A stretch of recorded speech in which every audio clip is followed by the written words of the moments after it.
Hello to all kadigma. So guys, I'm gonna give you update for my Jusawa, yung asawa ko na taga Jamaica.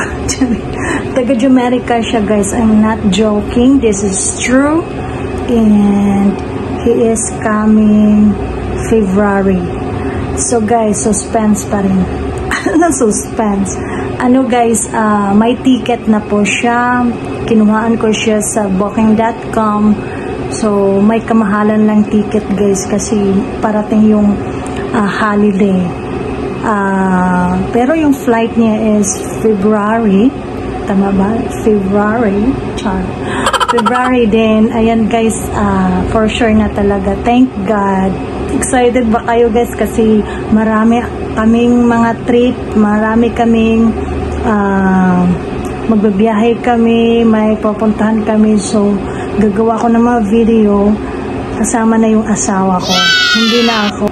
I-close muna namin yung LDR this coming February. So guys, kasi nag-aantay pa talaga ako ng visa. Hopefully, next year matapos na talaga para magkasama na kami. Kasi mahirap po yung LDR, long distance relation.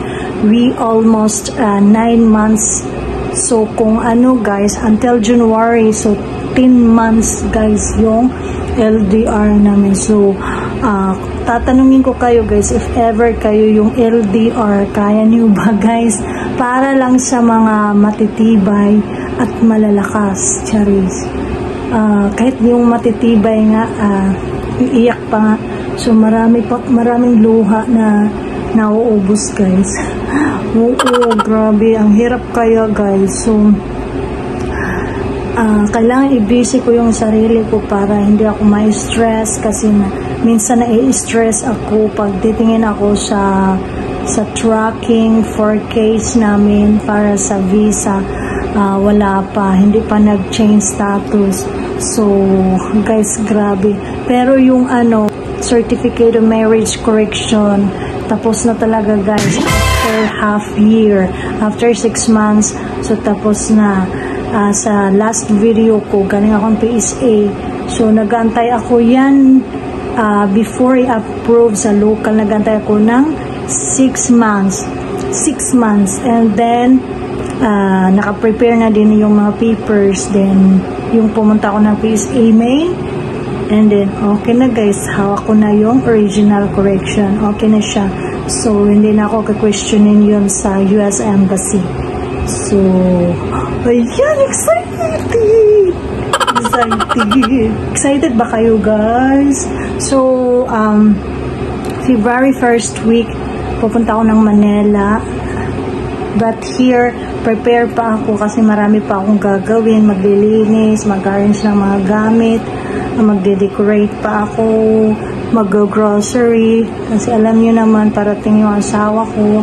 And then, masaya ako. Hindi ko ma-express. Busy din ako sa church. Nag-attend ako ng, while nandito pa ako sa Pinas, nag-attend ako ng music ministry. Ayan guys.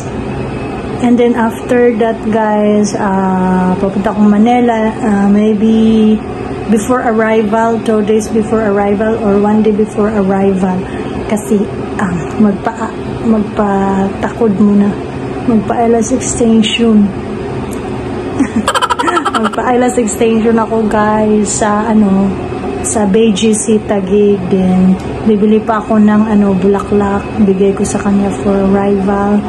Then alam nyo guys, kasi ako lang mag-isa mag-grab ako. Pero kukuha kami ng hotel malapit sa airport. Then magstay lang kami sa Manila 3 days. After, babalik na kami dito sa apartment Bataan. And then after guys, for the next day, pupunta kami ng Olongapo City para kukuha siya ng international driver license. And after that, mag-rent kami ng car, mag-rent siya ng tricycle, something like that. So, abangan niyo guys, kasi tumatanda na talaga ako guys. Tingnan nyo.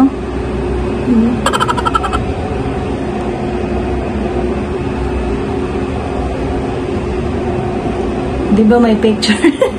May picture kami dyan. Nilalagay ko. Hindi ko nilagay ng frame. Yan po yung ticket niya.